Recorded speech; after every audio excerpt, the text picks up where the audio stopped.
All right, so for my project, I wanted to talk about the cost of higher education, basically trying to find out what is the value of the college experience and a college degree between generations. It's been talked about a lot in recent years about the rising cost of a four-year degree and rising student loans and student debt. And so I kind of just wanted to hear from an older generation on their perspective of it all and whether or not that they find their degree to be worth the value that they paid and whether or not they think that those four-year degrees will hold that same value as prices rise. So, like I said, I interviewed my dad. He's someone who went to college between 1983 and 1990. He School back then operated on the quarter system, so he was able to work for one quarter and then use the money that he had saved to pay for the next quarter, and kind of do an on and off type of schedule in order to pay for college.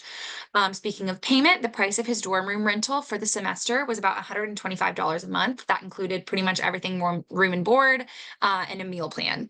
So, adjusted for inflation, his entire 4 years of tuition would have cost $22,711. He did receive the Pell Grant as an adult paying for school on his own, and that gave him about $1,200 per year. And he was able to use that for tuition and room and board costs.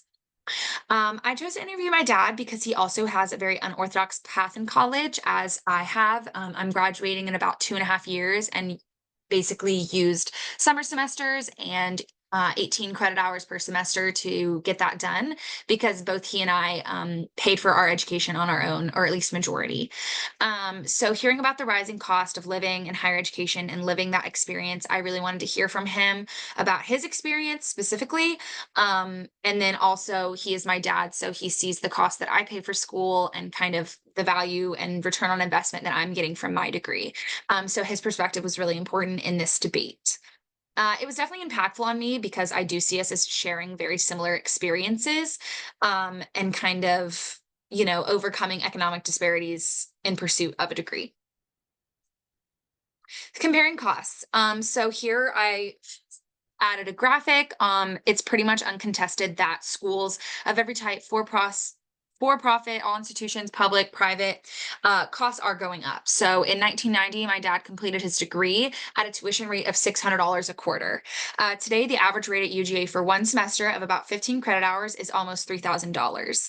This is not even including the fees that we find on our student account balances, transportation fee, green fee, activity fees, which can be upwards of $1,000 per semester. So our first conclusion that I found was from the Liberty Street Economics.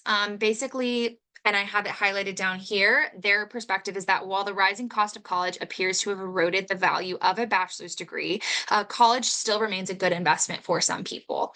And so basically, they explored the cost of college and how that has obviously increased sharply.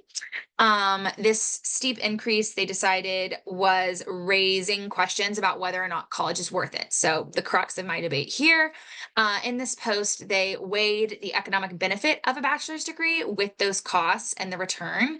And while those returns have definitely gone down in recent years, they still remain high enough to surpass the threshold for what they consider to be a good investment. And so, that word investment is very important, talking about the money that you put into your degree and what you get out of that being your return.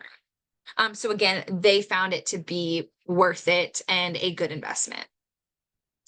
Completely on the other side of that, the Pew Research Center did their own research and they found that college may not be a great investment due to the rising wages for those without a bachelor's degree. And so what they're finding is that while raising the price of college, wages for people with bachelor's degrees are not increasing at that same rate. And so the disparity between those with degrees and those without is narrowing while college costs are increasing. And so it would make sense then that the investment value of a degree would be decreasing. And so in that finding, they decided that it might not be a great investment, for majority of people. As for my own conclusions and those I found through my interview with my father, I find that our college experiences were not all that different. So the rising cost of my college has not severely changed my experience, as he and I share a lot of similarities in our path. Trying to finance a college education has always been difficult for those who decide not to take out student loans, as he and I neither did.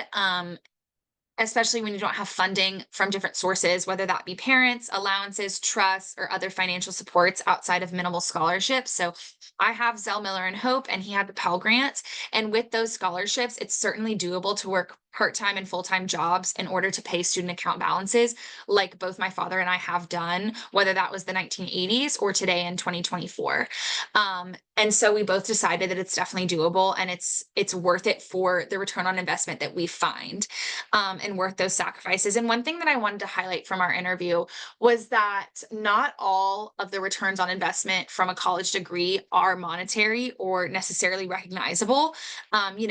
We have a shared experience that's irreplaceable, going to school and having socialization and speaking to adults daily, going to office hours and other little things like that that you don't necessarily think about, going living on your own for the first time. In a college town is going to be different from someone who doesn't.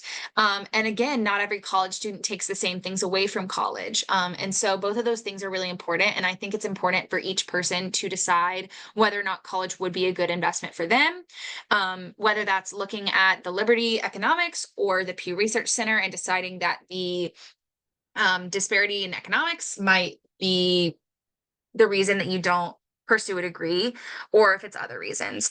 But I did find that find my degree worth it, even though I am paying the high cost of that and working in order to afford that. So that is all. These are my references, which you will also find in my report. So